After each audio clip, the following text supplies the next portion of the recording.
السلام عليكم، مرحبا بكم في حلقه جديده من حلقات اوكارز. بزاف ديال الناس منكم كيدخلوا عندنا لو سيت ديال اوكارز.ام باش يعرفوا الثمن ديال الطوموبيله ديالهم نهار غادي يبغيو يبيعوها. داكشي علاش الموضوع ديال اليوم هو اننا غادي نعرفوا شنو هما الحوايج اللي كيتحكموا ليا في الثمن ديال الطوموبيله ديالي نهار غادي نبغي نبيعها.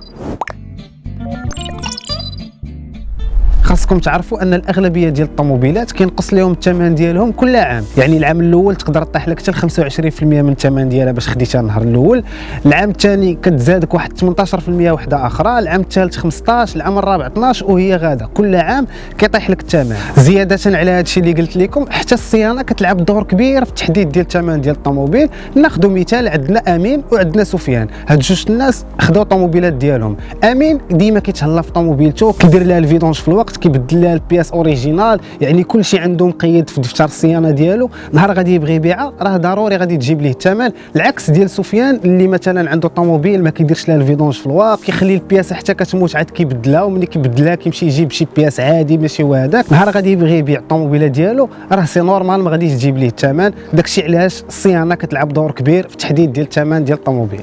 وضروري خصنا نردوا البال للكيلومترات، حيت حتى هو عامل من العوامل اللي كيهبطوا في الثمن ديال الطوموبيل. الطوموبيله ضاربه عامين و100 الف في الكيلومتراج ماشي بحال طوموبيله ضاربه 3 سنين ولا 4 سنين وقل في الكيلومتراج، يعني هذه الا بغيت نبيعها ما غاديش تجيب لي الثمن مزيان في السوق. وديروا في بالكم واحد القضيه اخرى، طوموبيله عامره راه ماشي بحال طوموبيله خاويه، كاين ديما الفرق في الثمن، هذه كتكون زياده في الثمن على هذه. وبالنسبه للحديد ديال الالمان راه ما كطيحش القيمه ديالو دغيا في السوق، العكس ديال الحديد ديال فرنسا ولا الطاليان. كنتمنى تكونوا استفدتوا من الحلقه ديال اليوم، ولا بغيتوا تعرفوا الثمن ديال الطوموبيله ديالكم دخلوا عندنا الاوكارز.ام.